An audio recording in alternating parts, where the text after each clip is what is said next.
Good morning, everybody. Thank you very much for inviting me to participate in your conference and to make a few remarks about some of the work that I've done. And what I'd like to talk to you about is three different topic areas, a little bit of background about the anti-doping investigations, the developments that followed the two reports that I did, which were in July and December of last year. And I have a few remarks, which we'll then turn over and talk with the panel about what I see the challenges to the anti-doping community coming out of the work that I did in the investigation. Let me turn to the first part, background of the IP report. Leading up to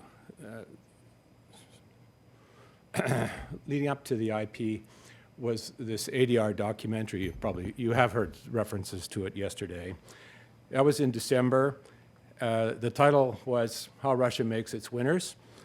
And I was going to show a brief clip of the documentary, but you heard from Vitaly, who's here this morning, and Yulia yesterday, and very passionately just a few moments ago, what's going on from an athlete's point of view. I can't say that anywhere near as eloquently or as emotionally or such a fantastic presentation as they've done, so I won't say anything more than that. The one picture that you might not know of the person on your left is Hayo Seppelt, who is the journalist who did the ARD documentary. There were, preceding the independent person report, there was the IC, the Independent Commission. There's the three of us at the top. Richard Pound was the chair. I'm on the left, and Gunther Junger, who's now the Chief Investigative Officer of WADA, on the right. And the three of us looked into a very restricted mandate relating to what was going on in athletics in Russia. Now, the findings there. What I would call the old doping system, and you heard Yulia yesterday explaining a bit about that, the trainers, the coaches, what I call the in-field corruption that was going on, not just in athletics, but in many other sports as well. But we only have information about one particular sport, and that's very much thanks to the whistleblower. That old doping system was described in the IC report.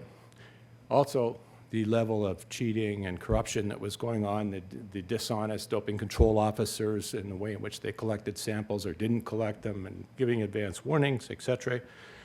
And when all of these techniques didn't work, then what could work and did work was bribing officials. And the All-Russian Athletics Federation corrupted both their own organization and also the International Athletics Association Federation. So that's the background to where I came along to become the independent person. And that really rose out of a New York Times article that was based on information provided by Dr. Rodashenkov to the New York Times and focused on the Sochi Olympic Games. Now, one thing I want to point out at this point is, while that article focused on Sochi and the primary mandate that I was given as the independent person to conduct this investigation was to focus on Sochi, it's just part of a system which is much bigger than what went on in Sochi. In fact, what went on in Sochi is likely never to go on again in another Olympic Games.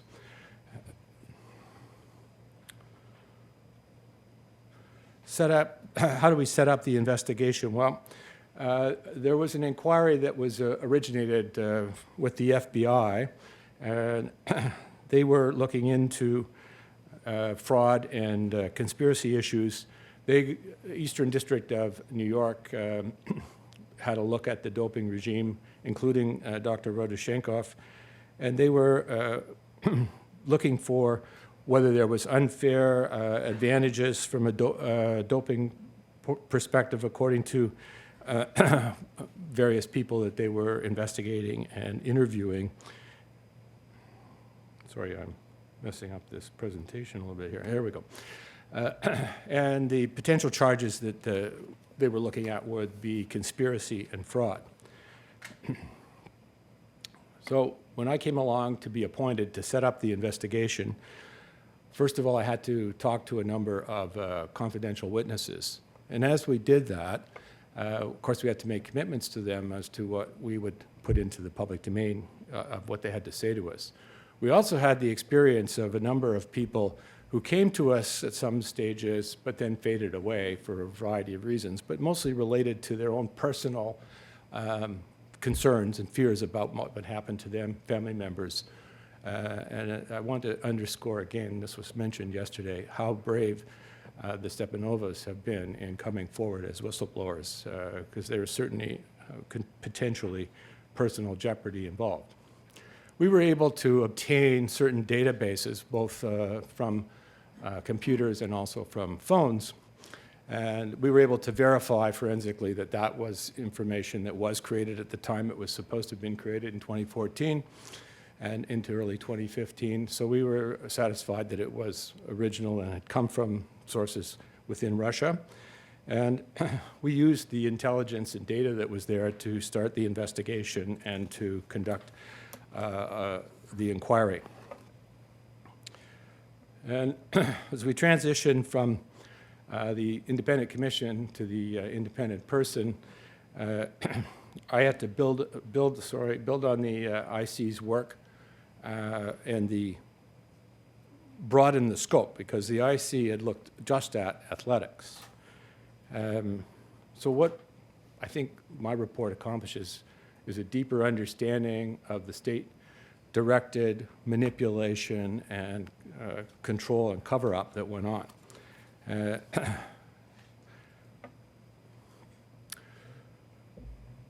After the article in the New York Times, that was my mandate. I don't tend to go through all the different points on that slide. You can read them if you wish.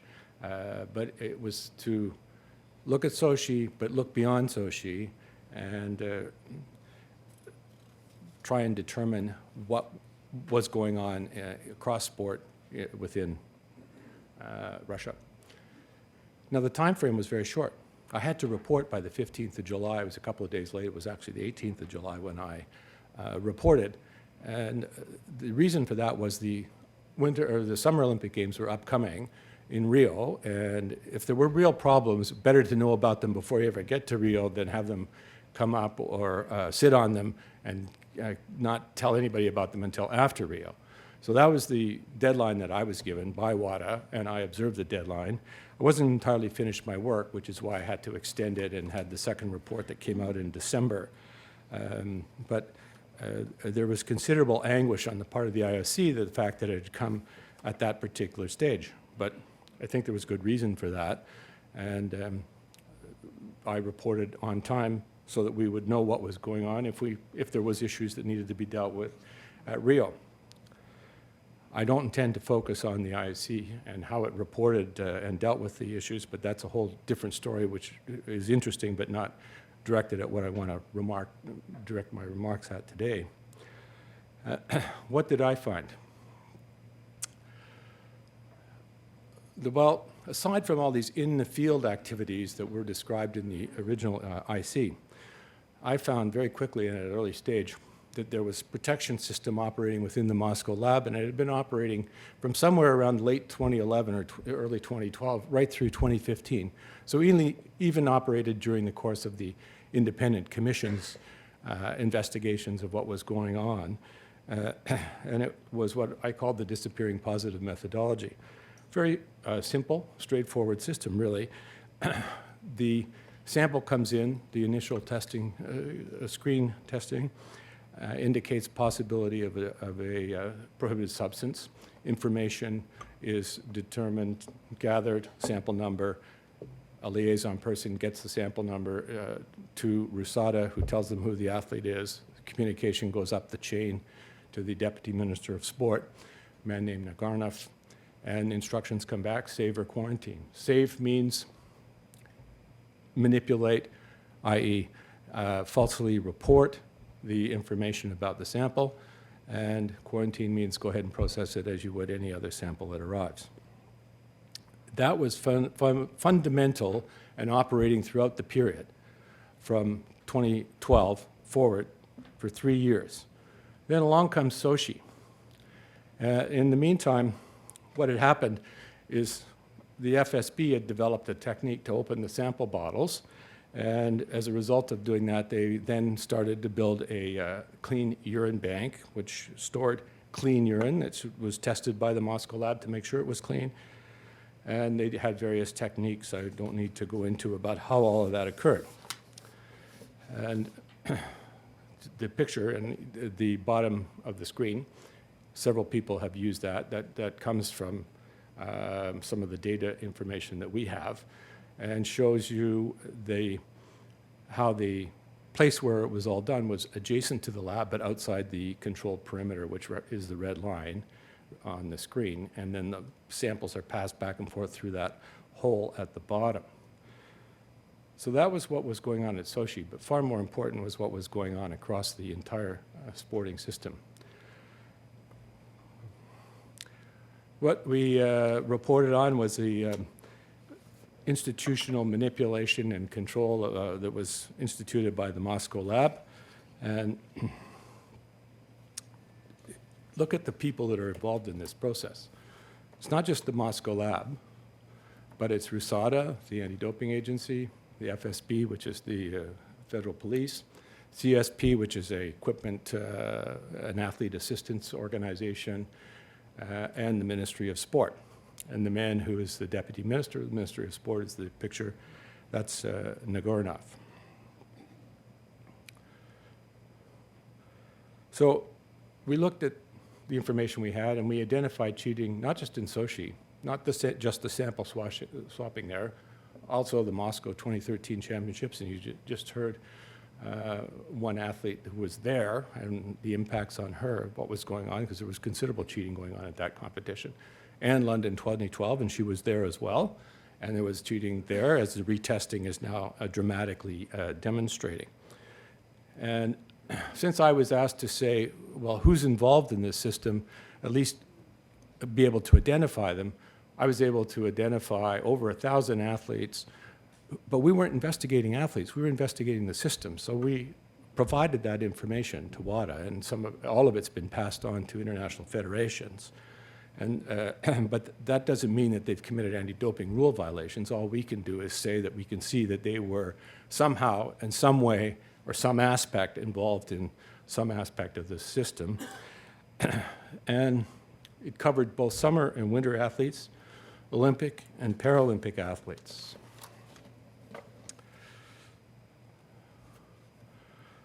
Dr. Rodoshenkov had produced something called a steroid cocktail, which we named the Duchess. And it was used because of the method of absorption through the mouth, through the buccal glands in the mouth, shortened the window of detection, and the cocktail contained the three drugs listed on the screen. At the same time, he was developing an article about the detection of long-term metabolites, which was published in 2012, and I'll come back to talk about that in part 3 of this in a few minutes. So on the one hand, he's writing articles that I'm sure many of the people in this room have read, and on the other hand, he is running a system culminating in what went on with the swapping of samples in Sochi. Diametrically opposed to saying no to doping. Just let me touch on the second part here. Recent developments in the scandal. After my report in December, the New York Times reported, following a trip that Rebecca Ruse, who's the author that's pictured there, and she was here yesterday, I haven't seen her today, that the Russians had said there may be some kind of institutional conspiracy. And the denial comes forward. That's the new Minister of Sport, Kolobokov, down on the right-hand side. And then in January of this year, you have the NATO's coming, 19 NATO's coming forward, urging that there be a response to what's going on. And part of their urging was to move some of the games from Russia, and that happened with the biathlon and the speed skating events. And then Putin comes along and seems to suggest that perhaps there was something wrong in Russia. They've never actually said that there is, but they don't attack the core base of what was done in terms of the work of the IP investigation.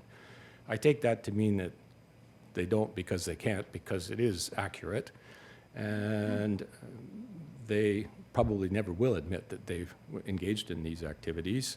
But they do say, and I've heard this from Russian officials that I've spoken with time and time again, well, we have a problem with anti-doping. We do have a problem, and we're fixing it now. My issue with that, I think, is you can change the rules. That doesn't change the on-the-ground behavior. We're talking about a deeply ingrained cultural difference in this case. And I'm not convinced that just because you change the rules, you're going to have an improved doping system. We're going to have to be very careful and monitor what's going on if we are to make sure that Russia is going to really change, because they're very adept at making things appear different than the reality. And then you have to conduct these kind of investigations, which are very hard to do. And we only have a slice of information from which we worked on this investigation. More comments by Mr. Putin. These slides are in the back of your material, so I'm not going to spend time on that because I want to leave time to have a talk with the panel. There's been a number of retests going on from the different games that I've mentioned. They're still going on. And there's going to be some further meetings between myself, the IOC, and Craig Reedy, the head of the World Anti-Doping Agency. Let me turn to the challenges that I see coming out of my work, and then we can move to talking with the panel about the significance of all this.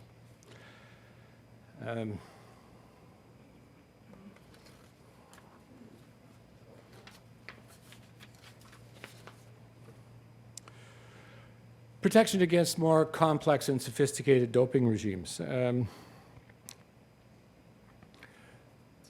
It took us, at the root of the activities that are going on in Sochi would be the ability to remove the caps from the Berlinger bottles and then be able to replace them. So fundamental hypothesis that I had to test right at the outset was, could this actually be done? So I had to hire experts, forensic and other experts, to try and conduct an experiment, because I had no witnesses that actually saw that any of this occurred. And so early on I did that, and we were able to establish that what was previously thought not possible was possible, and the caps could be removed, and in the course of being removed and then replaced, but particularly on the removal side, they would leave little scratches and marks indicating that the top had been removed. Once we had proof of that experiment, we could say, well, we don't know exactly how the Russians did it, but our experiment shows that it can be done. And several other organizations now have done similar experiments and established that it can be done. And so you need to think all the time when you're developing these different processes, and the newer ones that were talked about yesterday, with blood and so forth, about protecting those systems from the kind of invasion that's occurred. Also think it's very important that the most advanced technology be utilized as quickly and speedily as possible. One thing I would say to all of you that are in the science and the lab world, you need to be quicker in responding than you have been. And I think my fourth point there, the evidentiary support. I'm on the Court of Arbitration for Sport. I've heard many doping cases over the years. And one of the things that we look for when there's a new test coming along is the degree to which the scientific community has accepted the technique that's being involved in the detection. And so it's very important that the scientific community comes together and tries to identify and agree on what is going on and how effective the test is at the earliest possible stage. Because it's really only at the point when the majority of the scientific community accepts the technique that the CAS will say, all right, that's acceptable. We can use the athlete biological passport for doping control, for example, which it had been worked on for a long time, wasn't accepted legally until 2011. Played some role in the IC investigation as well. So I think I would urge you all to try and get much quicker time response. And I know time constraints are always a problem. It seems that also there's an uneven ability to access the equipment and the technology and the expertise in different parts of the world. I think that needs to be addressed. That doesn't really come out of my work, but I noticed that as a CAS arbitrator. And the evidentiary standard required, you do need to get a greater agreement earlier amongst all of you if you're going to have a method that effectively challenges and establishes that the system you're using is reliable, predictable, and will produce the same result time over time.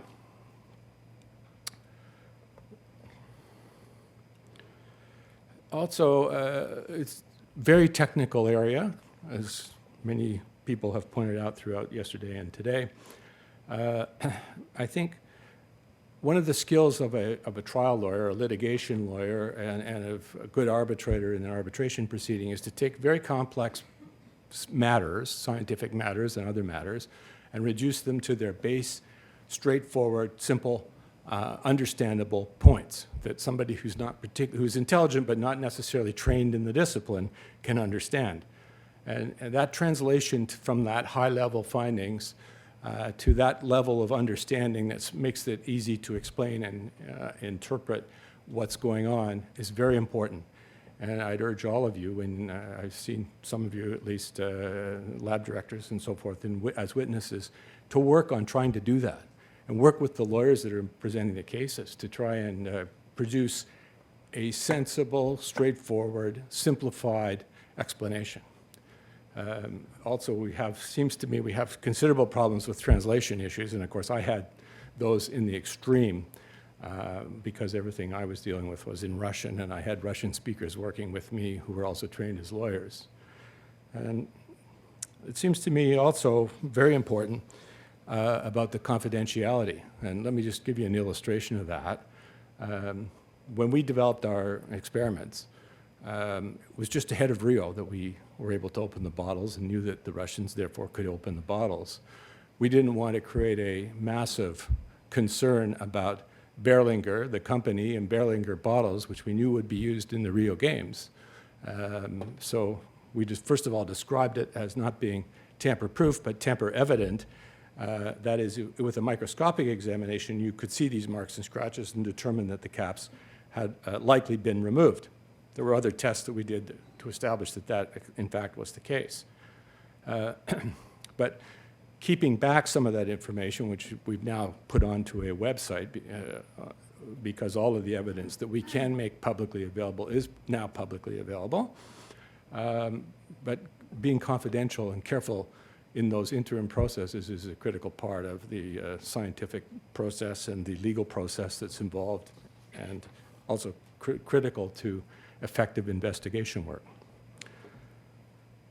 That's a very quick summary. I think there are multiple stakeholders involved, and you have to balance a lot of these interests. And you also have to balance these interests against both human rights and legal rights. It's a complicated process, but we should be able to describe it and talk about it and simplify it in the legal world, just as you should be able to do the same in the scientific world. I want to turn it over to the panel.